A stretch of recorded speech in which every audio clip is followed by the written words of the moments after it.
आज हम वैद्युत द्विध्रुव की निरक्षीय रेखा पर स्थित बिंदु पर वैद्युत क्षेत्र की तीव्रता का व्यंजक निकालना सीखेंगे। इसके पहले हमने वैद्युत द्विध्रुव के कारण अक्षीय स्थिति में स्थित बिंदु पर वैद्युत क्षेत्र की तीव्रता निकालना सीखा था, जिसकी लिंक आपको डिस्क्रिप्शन बॉक्स में मिल जाएगी।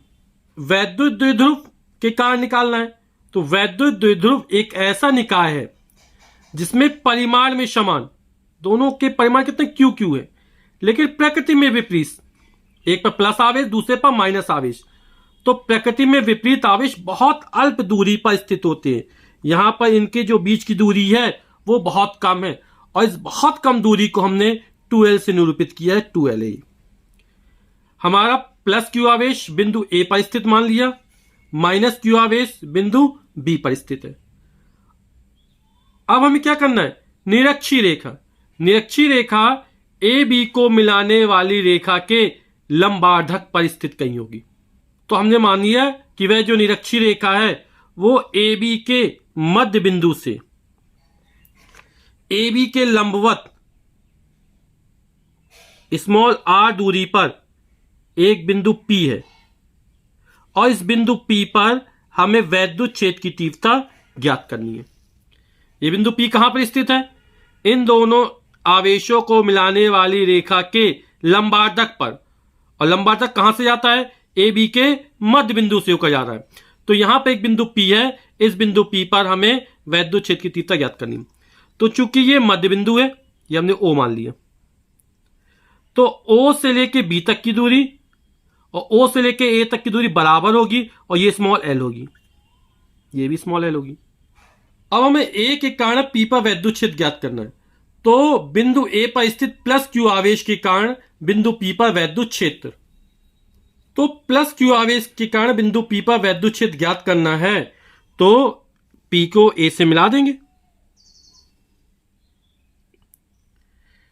तो जो वैद्युत क्षेत्र की दिशा होगी, क्योंकि धनावेश है और धनावेश कारण क्या होता है, आवेश की जो वैद्युत रेखाएं होती हैं, वैद्युत बल रेखाएं होती हैं, वो धनावेश से चलकर कहां तक जाती हैं, अनंत तक जाती हैं, यानी धनावेश से दूर होगी। तो इसको मिलाने वाली रेखा से दूर होगी, तो इसको यहां पर इस दिशा में हो जाएगी, धनावेश से दूर। और ए के कारण निकाल, इसको हमने ई मान लिया। धनावेश कारण क्या होगा, वैद्युत बल रेखा है, धनावेश से दूर होंगी, तो ई बराबर हो जाएगा हमारा 1/4 पाई एप्सिलॉन नॉट के। यहां पर के माध्यम का परावैद्युतांक है और ये जो पूरा वैद्युत द्विध्रुव है वो का के परावैद्युतांक के माध्यम में स्थित है। Q अपॉन दूरी AP का स्क्वायर, और धना दिशा क्या हो जाएगी, A से P की ओर।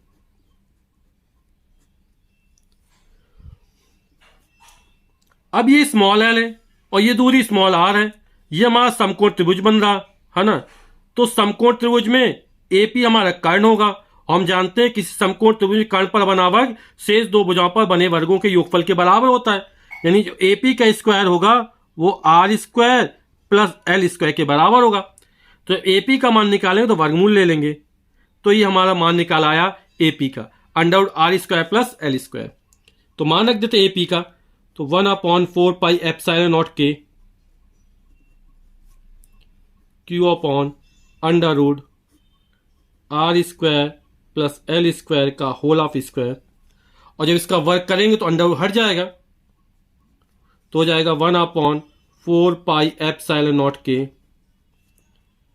Q upon R square plus L square, और दिशा जो है हमारी वही है A से P की ओर। ये हमारा EA का मान निकल आया।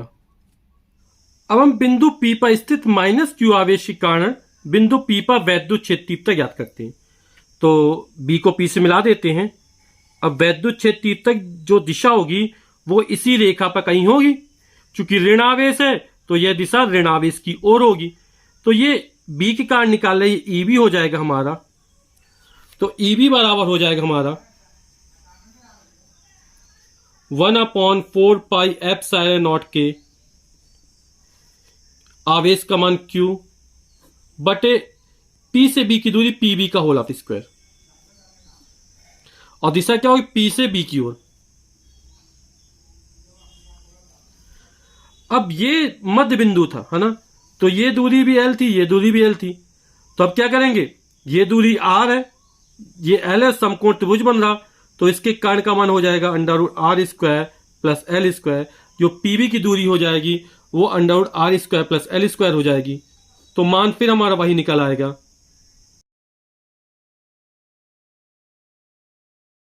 और जब वर्क करें तो अंडर रूट हट जाएगा।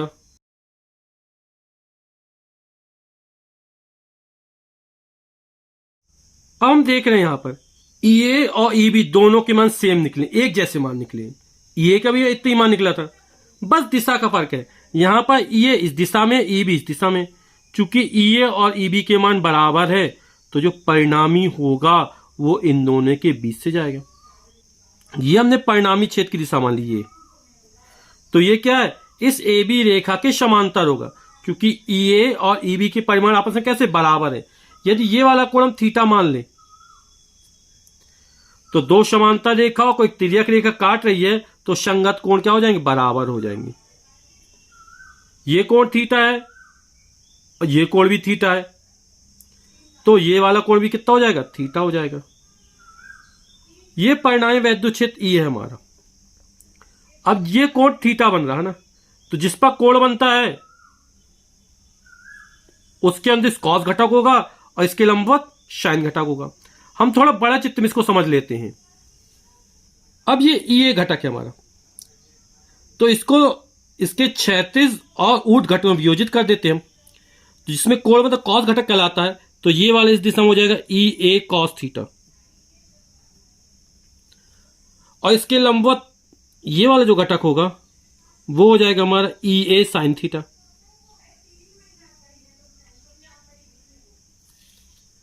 इसी तरह ये ई बी का है, तो ई बी का इस दिशा में घटक यानी जिस पर कोण बन रहा, तो ई बी कॉस थीटा हो जाएगा ये हमारा, और इसके लंबवत घटक ये हो जाएगा ई बी साइन थीटा।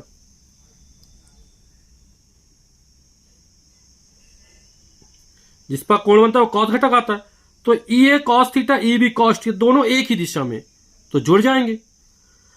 ई ए और ई बी के मान बराबर है, ये साइन थीटा बराबर हो जाएंगे। तो ये विपरीत दिशा में है, एक ही बिंदु पर काम कर रहे विपरीत दिशा में है। तो E A sine theta E B sine theta दोनों के मान बराबर है, दिशाएं विपरीत हैं, तो ये दोनों घटक क्या निरस्त हो जाएंगे। तो परिणामी कैसे निकालेंगे, ये चूंकि एक ही दिशा में E A cos theta E B cos theta, तो इन दोनों को जोड़ देंगे तो हमारा परिणामी क्षेत्र निकल आएगा। तो अतः बिंदु पी पर परिणामी वैद्युत क्षेत्र तीव्रता E A cos theta E B cos theta दोनों घटक को जोड़ देंगे तो ई बराबर हो जाएगा E A cos theta plus E B cos theta.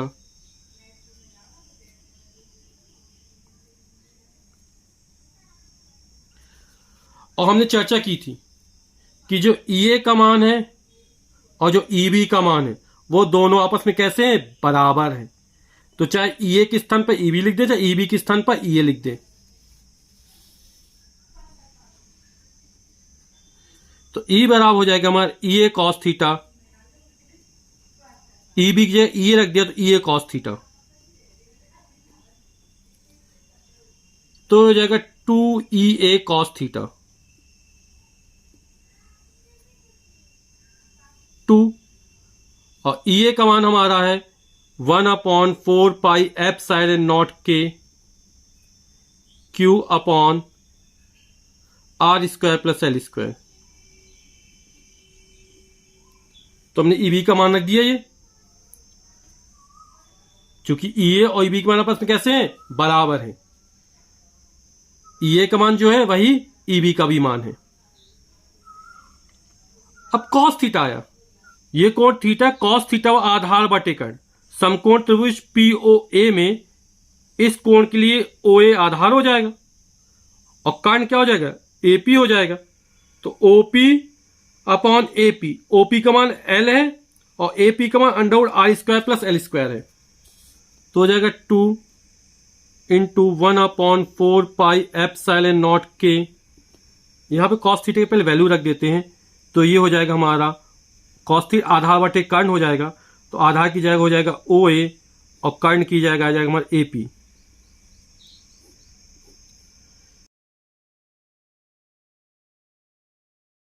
ओ ए का मान हमारा स्मॉल एल है और ए पी का मान under root R square plus L square है। इसको हम सॉल्व कर लेते हैं। तो इसको लिखे 1/4 पाई एप्सिलॉन नॉट के, इसको क्यू और 2 यहां पर क्यू इंटू 2L अपॉन, ये एक बार है और अंडर रूट लगाए नहीं, घात 1/2 हो जाएगी, है ना। ये पूरे घात 1 है और ये पूरे घात 1/2 है। 1 में आधा जोड़ेंगे तो 1.5 हो जाएगी, 3/2 तो हो जाएगा R square plus L square पूरे की पावर 3/2। और वैद्युत द्विध्रुव आघूर्ण P बराबर होता है Q इंटू 2L। किसी वैद्युत द्विध्रुव में एक आवेश और दोनों आवेशों के बीच की दूरी के गुणनफल को वैद्युत द्विध्रुव आघूर्ण कहते हैं। तो Q इंटू 2L की जगह स्मॉल p रख देंगे तो परिणामी वैद्युत क्षेत्र हमारा निकल आएगा, E बराबर हो जाएगा 1/4 पाई एप्सिलॉन नॉट के P upon R square plus L square पूरे की पावर 3/2। इसके पिछले वीडियो में चर्चा की थी।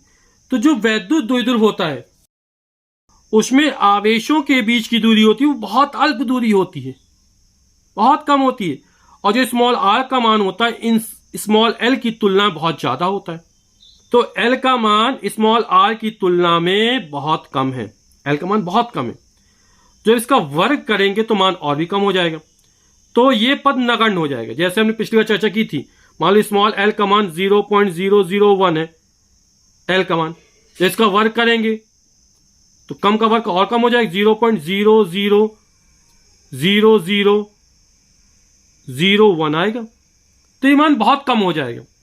इसलिए क्या करेंगे, एल स्क्वायर को आर स्क्वायर की तुलना में नगण्य मानकर छोड़ देंगे, हटा देंगे। तो वैद्युत द्विध्रुव के कारण बिंदु P पर परिणामी वैद्युत क्षेत्र तीव्रता क्या हो जाएगी।